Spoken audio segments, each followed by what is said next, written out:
of faith. This is the way. Truth is, I am Iron Man. Tells me when you'll cement this. Hello, critics, non-critics, and friends. Welcome to the Film Optics Podcast, where we take a glance into blockbusters, indie films, and everything in between. I'm your host, Christian, and I'm joined by my partner in film, Devin. And today we're going to give our spoiler-free thoughts and insights on Transformers: Rise of the Beasts. I can't really do the Optimus Prime thing. So as I just stated, we are going to be giving majority of this review is going to be 90% spoiler free. We are going to talk about one small spoiler bit towards the end of the movie, but we will let you guys know once we get to that point, once we hit that little spoiler section there. But for now, you are safe. I will let you know once we hit that spoiler section altogether. But before we begin today's episode, you can listen to our podcast on podcast platforms around the internet. That includes Apple Podcasts, Spotify, Google Podcasts, and more. And if you are a new or seasoned listener to the show, we would love to hear from you guys. Follow us on Instagram and follow us on Twitter at FilmOptics, or email us at filmoptics@gmail.com for any movie-related questions. Devin, how you been, buddy? How's your weekend been? What you been watching? What you been playing? What's been going on in your life? Been a pretty good weekend. Went to my cousin's graduation party in PA yesterday. That was a good time. Dominated in kickball once again. Just they can't stop me. Yeah, sounds like you had a good time. It's been a while since I've been in the old Erie or just Pennsylvania, PA in general. I gotta make a trip up there. I've been stuck here in Nashville for far too long. Yeah. Crazy stuff's been happening. But and yeah. Today we had that Xbox showcase in Starfield afterwards. It was a good time. Yeah, it was in terms of a showcase, that was a very good showcase for them to have. And I think they nailed it, like 100%. My only small little gripe is that we didn't get like enough gameplay with Fable and or like a release window, but we got a release window for Avowed, thank God, and for Hellblade: Senua's Sacrifice 2, DOS, and a few other interesting like new games that are in the work. Like this feels like a good turning point for them.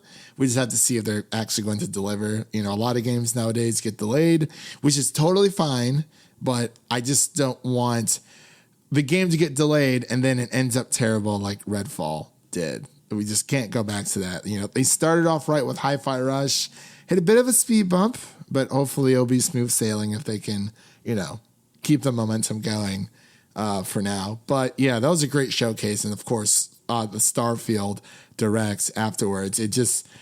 I'm in. I'm in. Like, this isn't even a game that like, oh, I want to play on Game Pass. Like, this is a game I want to own because it just looks like that type of game where you're like, yeah, like I want to own this. I feel like, you know, it's probably going to end up being $70, which is fine. But man, like I'm definitely going to try it out on Game Pass first to see if, you know, if it's something I want to, you know, buy. Because obviously seeing and playing are two different things. But yeah, looks really good. But outside of that, I have been watching some Indiana Jones. I got about an hour into Raiders of the Lost Ark, and then I had to do a few other things around the house that I kind of forgot that I needed to do before the beginning of the week. So my goal is to do at least the original trilogy of the Indiana Jones movies before the new one comes out, but we shall see. But yeah, that pretty much takes care of anything I've been doing. I've been trying to catch up on some Love and Death, which is going by pretty good. Did you catch the first episode of The Idol, by the way? I did not. The Weeknd can't act. Everything else, I thought it was pretty interesting, but I think episode 2 drops today, so I might try to watch that tomorrow at some point. But yeah, outside of that, just been playing some Tears of the Kingdom, trying to get through that. I've done pretty much everything there. I've gone through the temples, did all the memories for the most part. Yeah, did all the memories, got the Master Sword, got the Hylian Shield. Now I'm kind of just getting ready. I mean, there's so much other stuff to do, but like I feel like I've sunk enough time into this game already. Like if I want to come back to it, I will. But yeah, it's been pretty good so far. But enough chitter chatter, Devin. We got to talk about some Transformers, Rise of the Beast. It's been a while since our last Transformers movie, which was Bumblebee. I believe that was the last Transformers movie prior to this one. This movie is set in the 90s. Rise of the Beasts is, which is very interesting. Hits home for both of us. But if you are new here, welcome. So what we usually do here is give our spoiler-free thoughts first, then we get into spoilers. Usually, for this one, there is going to be a bit of spoilers, so we will let you guys know prior to us jumping in to said spoilers.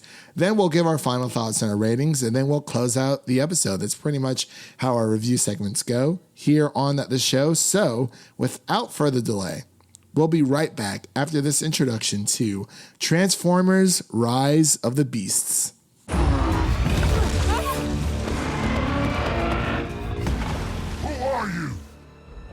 Why are you hunting for the key? Yo, Donkey Kong, stay away from my friends! Mirage! Don't worry, you boys got this. Stranger danger! Stranger danger! Hey! Not so fast!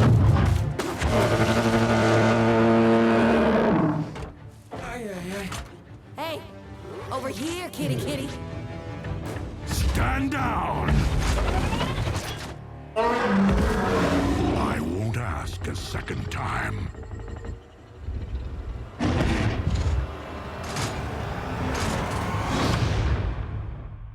And we are back. You just heard a little snippet from Transformers: Rise of the Beasts. The director of this film is Stephen Caple Jr., and the writers include Joby Harold, Darnell, Metayer, Josh Peters, Erich, Hoeber, and John Hoeber. And it stars Anthony Ramos, Dominique Fishback, and Luna Lauren Velez, just to name a few, alongside some Mr. Pete Davidson, who is voicing Mirage, the Transformer Mirage in this film.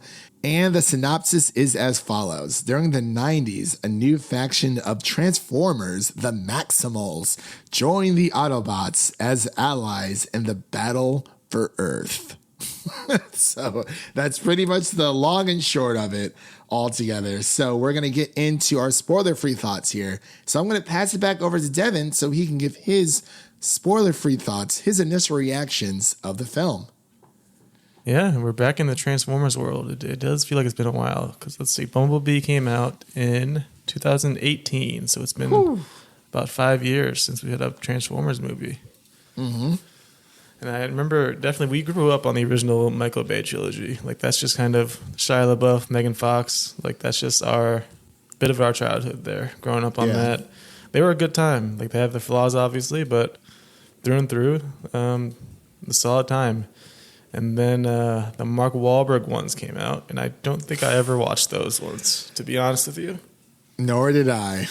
Yeah, I just kind of skipped over those ones because that doesn't look like we were missing much, to be honest, based on these scores. It just seemed like they weren't as fun based on the trailers and everything. So how many, for Mark Wahlberg, how many of those are there? I think there are 2. There's 2? I thought it was more than that. Transformers The Last Night, Transformers Age of Extinction. See, oh, yeah. Oh, so was Dark Side of the Moon, was that Michael Bay or is that someone else? Yeah, that was the last of the Shia LaBeouf ones. Oh, that's right. Yep. That's right, because they swapped out. Yeah. They swapped out his love interest. Or, yeah, that was weird. Okay, so The Last Night and Age of Extinction, those are the Mark Wahlberg movies. Yeah. So, yeah, it's been a while since we've had kind of, I guess you can call it a mainline Transformers movie. Skipping over the Mark Wahlberg ones like we both did, but I was happy to be back in this world. Going into it, I actually didn't know that it was set in the 90s, so that was a bit of a pleasant surprise for me because It's just a good era, really, really nostalgic era to be in. And I love the 90s hip hop tracks throughout. Like, definitely added some flair to it and definitely set the tone for the rest of the movie, which was really good.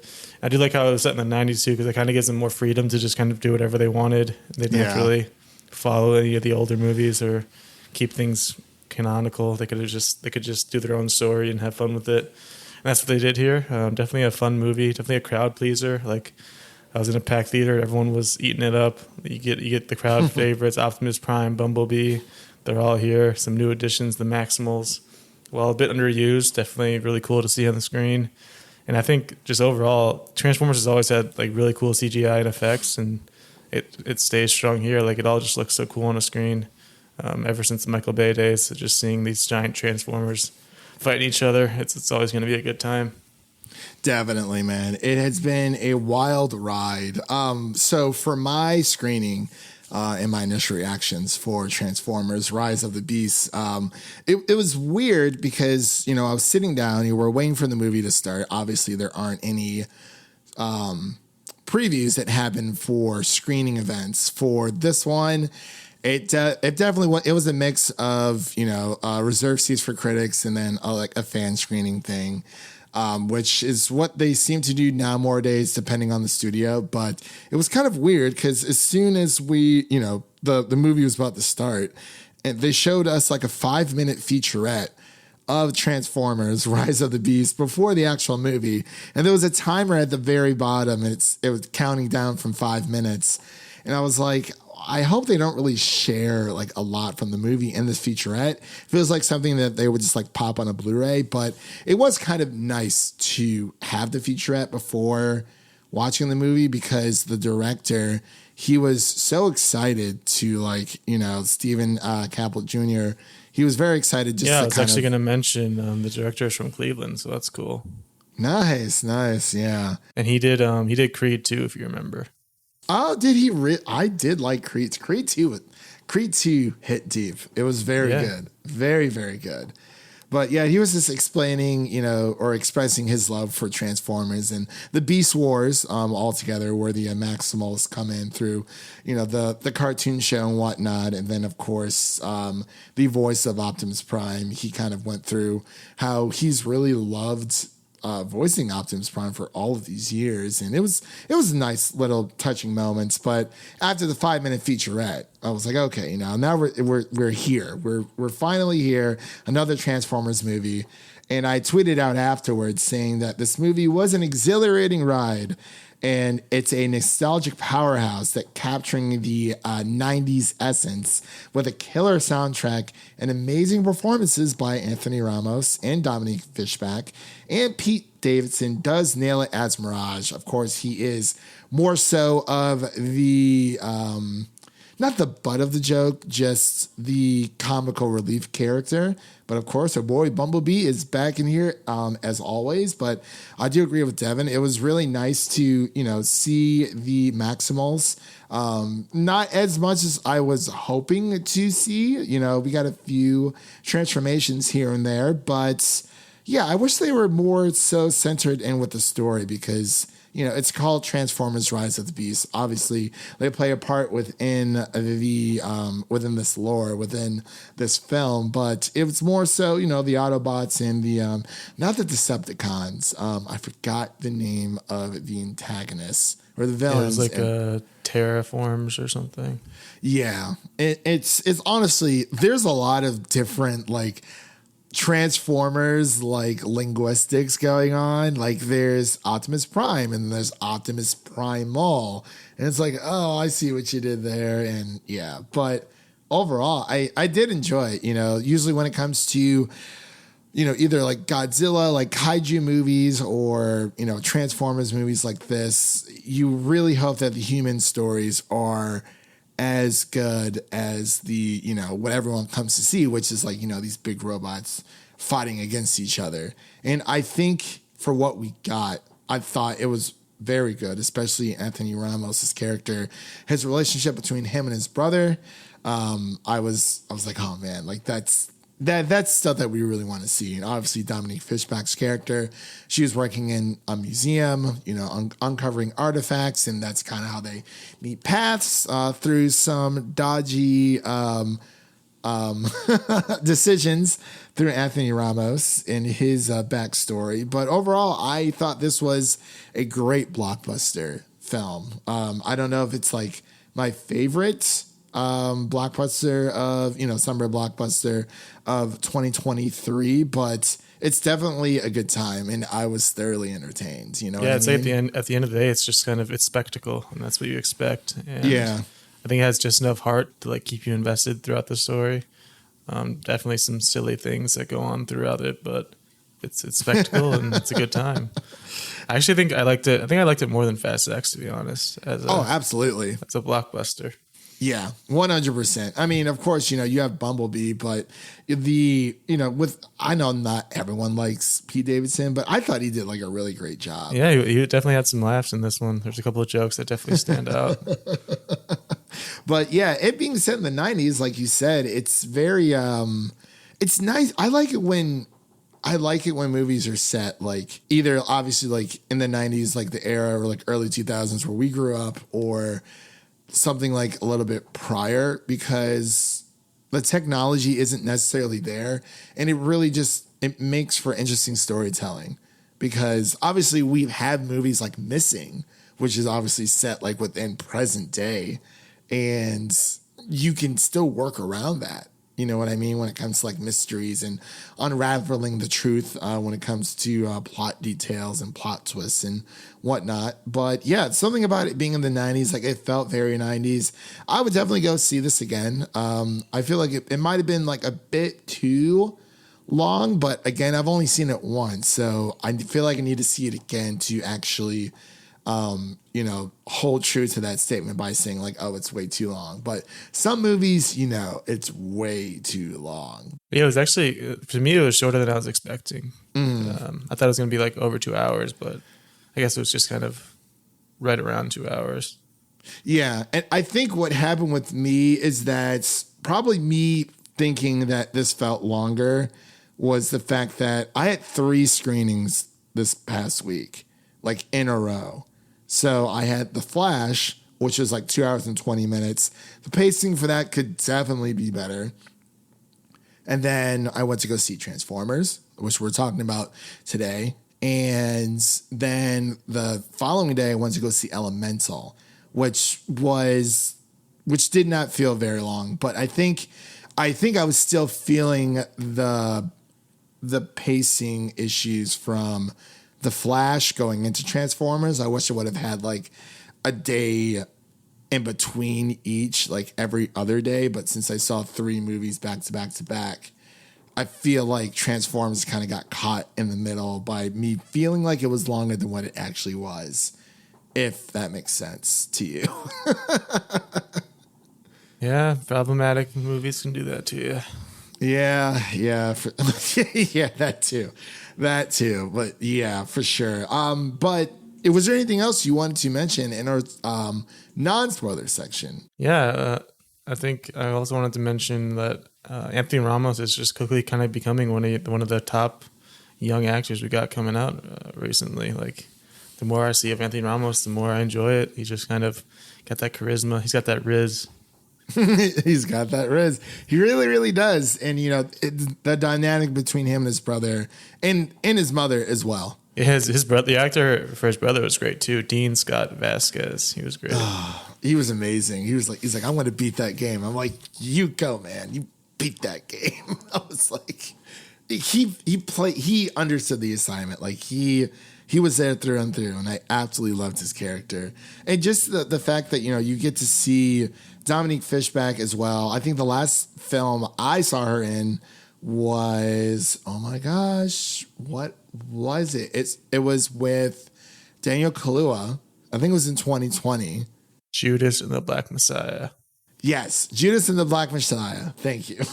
I think that was the last project I saw her in, but I believe you saw her in a TV show starring Billie Eilish. What was the last thing I saw her in was Swarm, and I still don't trust her as a character. So it was hard to to get behind her in this one, but I think it worked out in the end. But yeah, it was. She plays. It's tough to watch that one. I gotta watch it. I have so much TV to catch up on. It's definitely on my backlog. I might save it for Halloween. I feel like that's a good Halloween thing to like watch. But yeah, that was the last thing I saw Dominique Fishback in, was Judas and Black Messiah. I believe that was in 2020 during that whole during the COVID era. But yeah, I thought this movie was it was fun. Like, it is a lot of fun. I think Transformers fans are gonna have a lot of fun with it. So speaking of fun, let's get into our spoiler section here for Transformers Rise of the Beast. So this is your first spoiler warning for the film. Again, that is your first spoiler warning for Transformers Rise of the Beast. Again, that is your second spoiler warning for Transformers Rise of the Beast. So if you have not seen the film, turn back now, go watch the movie, and then come back and then listen to the rest of our review, because we love to have you here and we're happy that you clicked on our episode. So, spoilers. Man, where to begin? Well, there's really only one spoiler, and which is Anthony Ramos' character has been recruited to G.I. Joe. And I didn't know. That was not expected.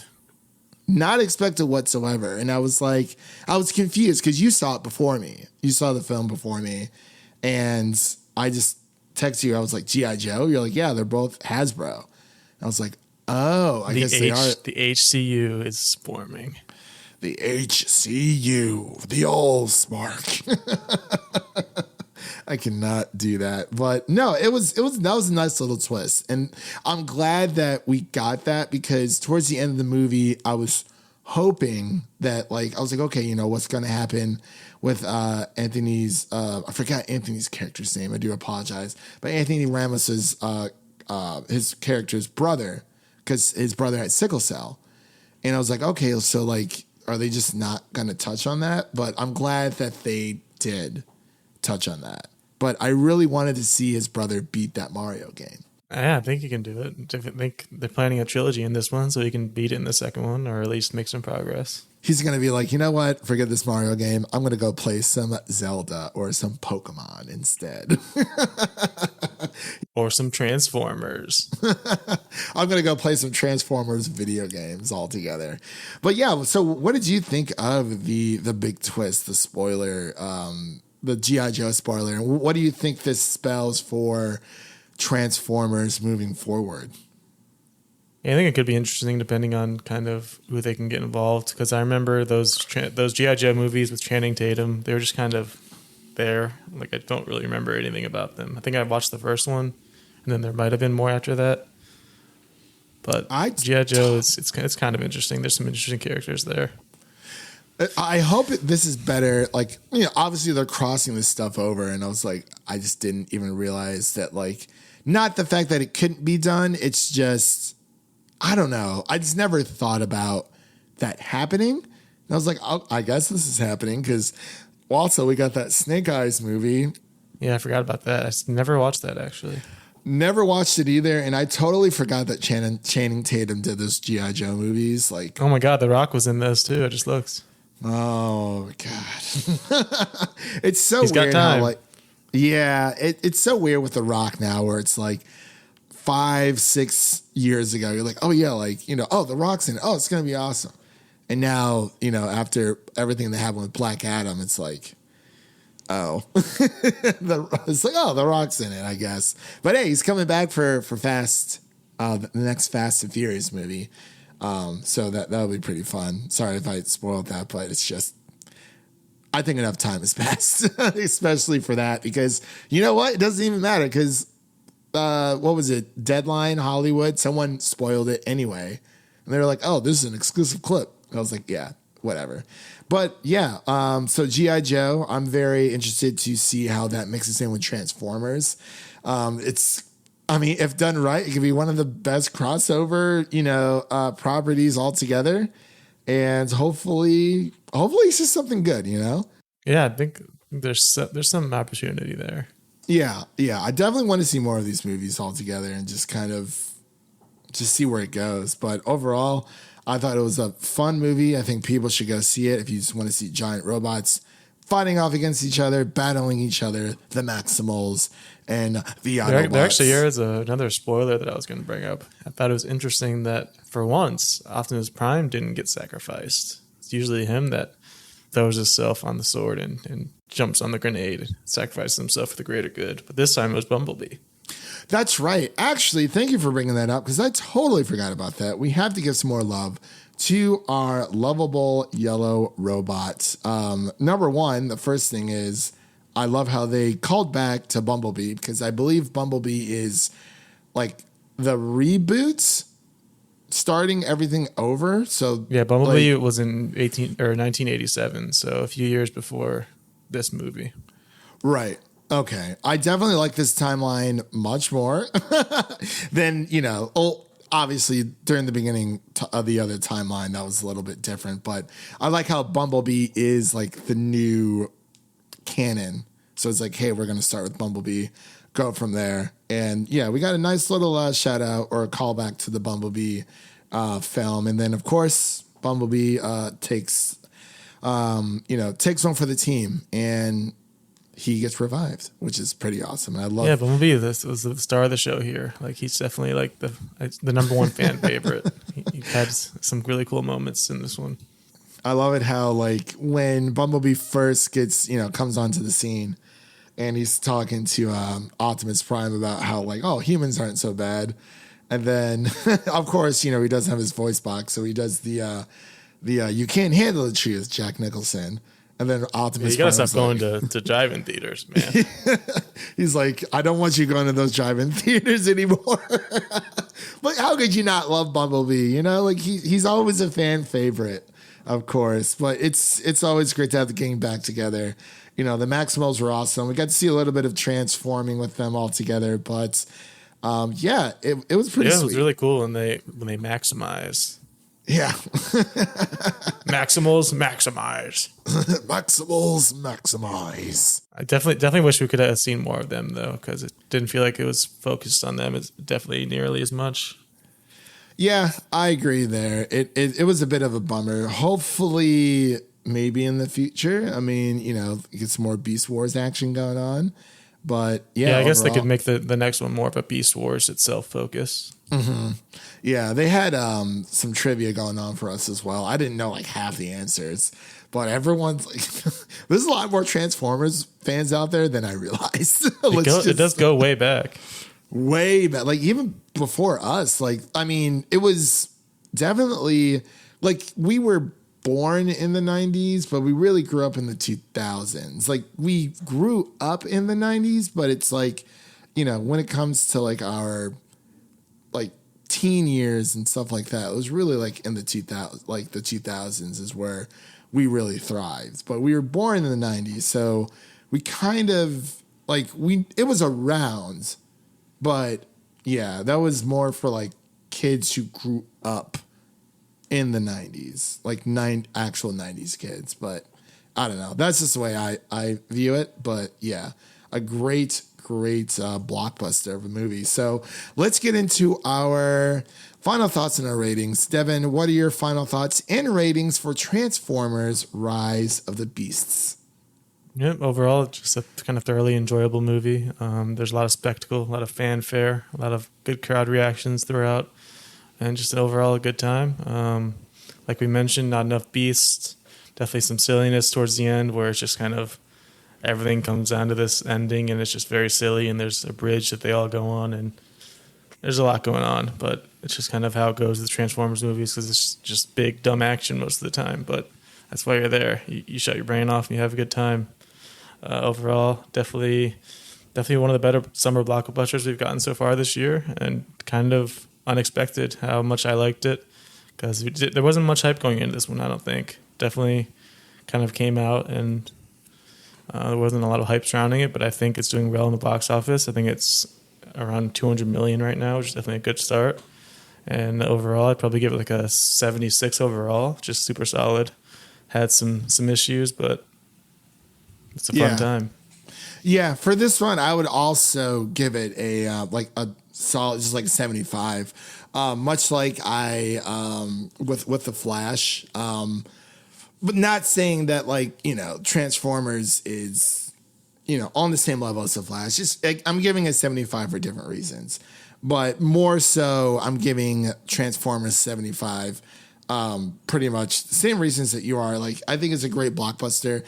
You know, we're like, obviously we grew up with the Michael Bay films, like we said before, but Transformers wasn't like outside of that. Like, I mean, I didn't really watch the Transformers TV shows growing up. Like, I kind of sort of like a few episodes here and there. I'm not sure if you did, but no, I didn't get into those. Yeah, because I feel like this movie is definitely for the people who watched, you know, Beast Wars growing up and just the Transformers cartoon shows, much like G.I. Joe as well, because that was way over my head. I feel like that was something just like a little bit before our time. Again, you know, born in the 90s, not necessarily 90s kids, but we're 90s babies. So, but yeah, so a 76 from you is 75 out of 76 out of 100 from Devin and a 75 out of 100 from me. So the median of that would be 75.5. Yep. Math works every time. So an official 75.5 out of 100 from us here at the Film Optics podcast for Transformers Rise of the Beast. And that concludes today's episode. If you liked what you heard, make sure to subscribe to our podcast on your preferred podcast platform of choice, and make sure to follow us on Instagram and Twitter at Film Optics. Again, that is optics with an X. And also, don't forget to share an episode of our podcast with a fellow movie lover, whether it be your mother, your brother, or your significant other. Spread the love of the Film Optics podcast to a movie lover in need. And now let's take a sneak peek at what's coming up next on the show. So upcoming, we have our Indiana Jones Dial of Destiny review, as well as our Elemental review that we're going to be recording here just in a bit. You know, gotta love that, you know, quality time with the co-host, my partner in film over there. And we're going to be covering the Netflix to Dumb event, which will be hitting, I think it's going to be streaming on YouTube this coming up weekend, the weekend of the 16th of June. So definitely keep a lookout for that, because I'm very excited. A lot of things have already been confirmed for the event, which is nice. We don't really have to speculate what's going to happen. We can kind of just watch the event, talk about it, and, you know, share our excitement for it all together. But as of this recording, the new review releases that you can listen to as of right now is The Flash spoiler-free review that I covered with Leo over from Geekly Goods, the YouTube channel. Definitely go check out his work. You can also check out our Spider-Man Across the Spider-Verse spoiler-free review that is available on our podcast, as well as our Ted Lasso Season 3 review and our The Little Mermaid remake review as well. So, thank you all for listening. If you enjoy the show, please take a moment to leave us a 5-star rating and review on Apple Podcasts and Spotify, and stay connected to us by following us on Twitter and Instagram for the updates of our latest episodes. I'm Christian, and that's Devin signing off. And remember, life is like a movie, so go out there and make it a blockbuster. Peace.